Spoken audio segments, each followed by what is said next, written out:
Aranyo F. Timbang of Municipality of Bamban, Province of Tarlac, of Municipality of Bamban, Province of Tarlac, having appointed having appointed to the position of Acting Municipal Mayor of Bamban, Tarlac, Acting Municipal Mayor of Bamban, Tarlac, hereby solemnly swear hereby solemnly swear that I will faithfully discharge that I will faithfully discharge to the best of my ability to the best of my ability.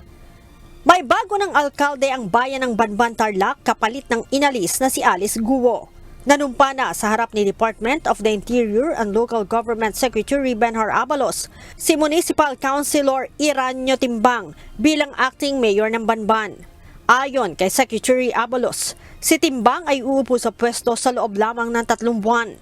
Ngayong umaga, nasaksihan natin ang panunumpa sa tungkulan ng ating acting mayor for 3 months ng Bamban, Tarlac, si acting OIC Mayor Timbang. Okay. And after 3 months, yung vice mayor po ay matatapos sa suspension at ibang mga konsihal sa kanila.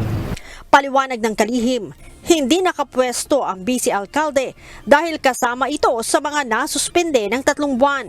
We go by succession. However, kung wala ang mayor, it should be the vice mayor. Pero ang mayor ay suspended ng 3 buwan. So ang problema kung suspended siya ng 3 buwan, sinong pipirma sa mga pasweldo, kuryente, tubig, sa mga kinakailangang permit. So maglalagay muna kami ngayon ng uupo ng 3 buwan dahil after 3 months, uupo na po yung mayor. That's succession now.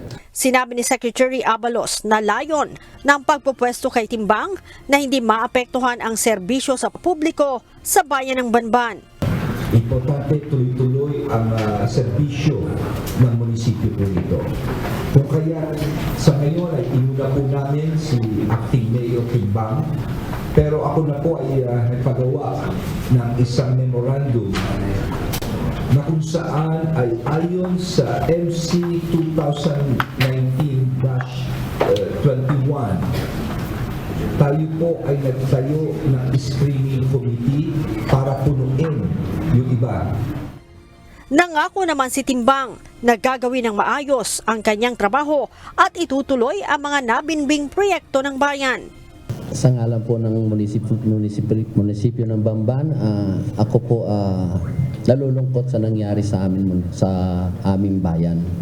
Sa kabila po nakilala ang bayan namin sa ganitong pamamaraan. Pero rest assured po ng trabaho ko bilang acting mayor ay gagawin ko po.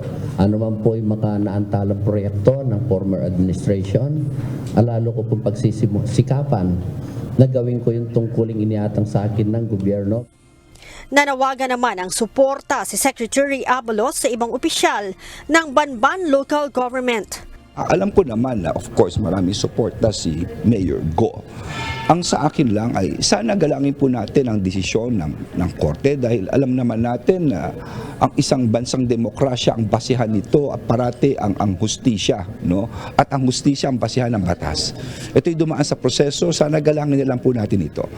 Paalala ni Secretary Abalos sa mga local chiefs executive na maging responsable at naway maging babala ang nangyari kay Guo. Maging mapanuri tayo.